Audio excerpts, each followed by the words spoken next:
Hello my friends, for today's beer review we're going to be taking a look at St. Bernardus Brewery's ABT 12, a Belgian Abbey Ale. This should be something very special. This is ABT 12 by St. Bernardus Brewery. This is one of probably the most iconic figureheads and pictures that just make you think Belgian beer whenever you see it. Excuse me. This is considered, I did a little bit of research, and the ABT 12 is supposedly the strongest, most luxurious, most time spent, best beer, basically, that the brewery St. Bernardus makes. So as you can naturally imagine, I was excited when I saw it sitting in our local liquor store, and I was like, wow, I must have stumbled upon something really special. It's interesting because every time I see people talk about Belgian ales or they're like doing a Belgian review, you always see this smiling dude in the background or on the bottle or whatever, and it's just kind of that figurehead of Belgian beers. So I was excited to be able to jump into the brewery by immediately trying their best brew already.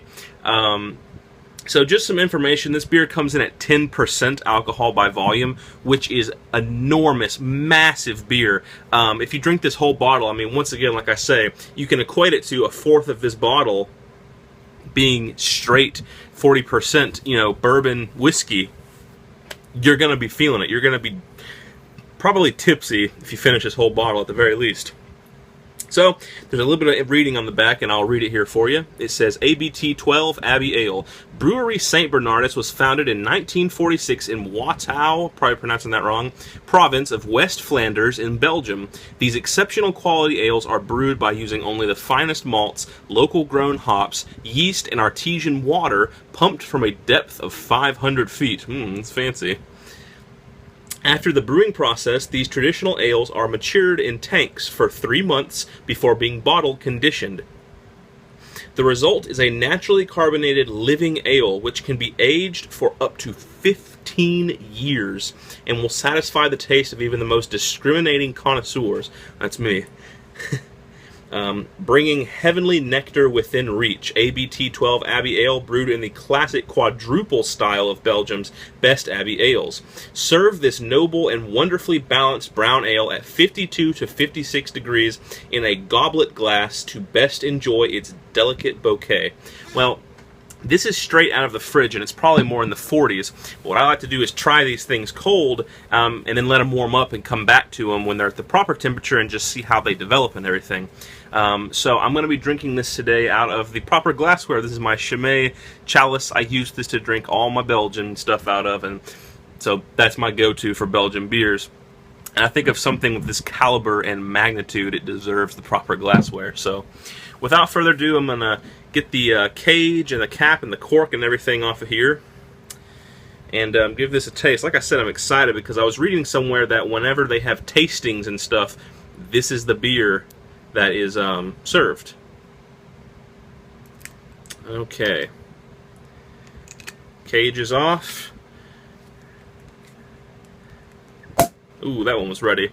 Lots of carbonation smoke coming up out of the bottle. You probably can't see it on camera, but there's a lot coming up out of there.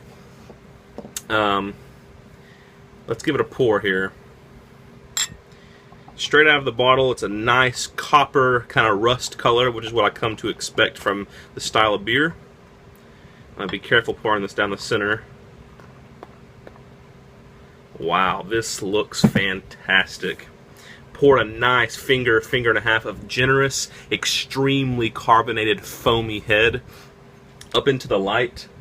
It is a ridiculously dark, unfiltered brown. I mean, I can't even see through this, but what I can tell you is I see little bits of yeast nuggets and sediment floating around in there, which means the beer is unfiltered, and while to some people that may be unsightly, to us who really enjoy beer, us bitter connoisseurs, we know that means high quality and lots of flavor most of the time.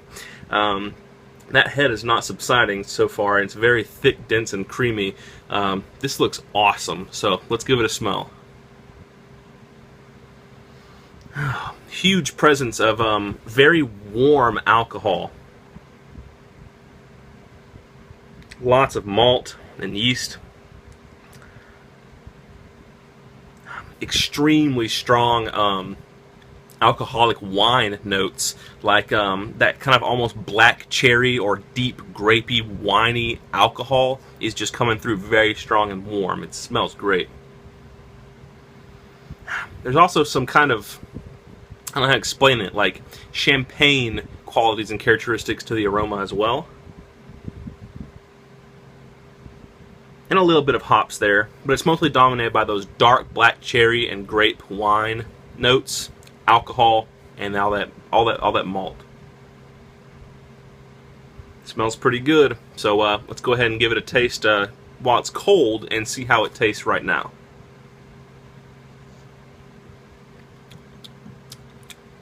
Not bad.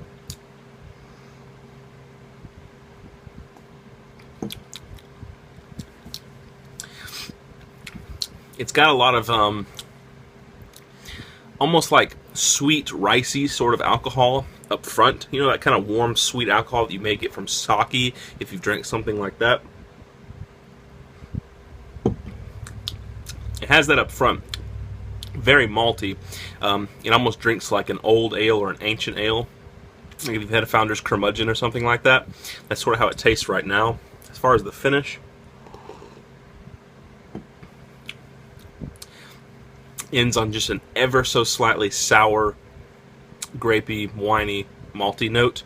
The flavors of the wine, grape, and cherry are very subdued right now. I'm mostly just getting very strong, beery, malty, alcohol, warm, sweet alcohol notes. As it stands right now, it's good, but it's not incredible. If I was going to give it a rating right now, I'd probably give it something in the realm of like a 7.8 to an 8. But it is very cold right now, and Belgian ales change dramatically when you let them warm up. So we're going to do as the brewery wishes, and we're going to let this warm up to about the 52 to 56 degree range, and see how the aroma and the flavor have developed, and we'll be right back. Alright, it's probably getting a good 15-20 minutes now, probably about 15 minutes, and the beer is considerably warmer. It is now just slightly chilled, as the brewery wants you to experience it. So let's give it another smell. And by the way, the whole time this head has remained thick and creamy, so I'm getting extra points for that, because this is some awesome head retention on this beer. But anyway, let's give it a smell and see how it's developed. The wine cherry is a little bit more prominent now. That sweet rice wine slash sake kind of sweet alcohol has kind of turned to more like wine-ish alcohol.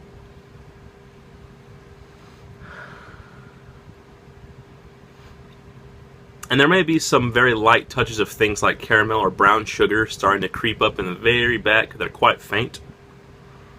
The most significant difference is its shift from just being a sweet alcohol to a sweet alcohol with reason. It's wine now. So anyway, that's all fine and dandy, but let us see what the taste has done in the development. Nice. Letting it warm up, I can highly suggest. A lot more of those fantastic dark cooked alcoholic fruits come through. You're starting to get things now like dates, plums, raisins, black cherry, fig. Imagine taking all those fruits and putting them in a pan with a little bit of like alcohol and letting them just reduce down on high heat into just like this bubbling, sweet, syrupy, dark, alcoholic, fruity amazement. And that's the kind of taste you're getting from this, which is to be expected with the style. Now, this is not an Americanized Belgian per se. It definitely has those really high malt tones. The alcohol is not quite as hidden in the flavor. There's not any kind of extra additive like aging it on a bed of cherries or anything like that, or adding Kriek or Lambic to it. This is like a full-blown Belgian. And I respect it for that, because it's still getting those wonderful dark fruit tones just from its aging process, which is commendable and really tasty too. So, I revoke my previous rating of a 7.8, and I would call this beer I say a bump up to a 8.7 out of 10. Extremely good Belgian beer. I don't know if it'd quite make it on my top 5 list, but it'd probably make it up there somewhere among the desirable top 10 list for sure. Anyway, if you are a fan of Belgian ales, especially those like traditional, deep-rooted Belgian ales straight from Belgium with no kind of American flair on them or anything like that, then you will like St. Bernardus ABT 12. Really fantastic. Highly suggest you guys seek this one out and try it, especially if you're a fan of the style. And as always, hope you guys enjoyed the review.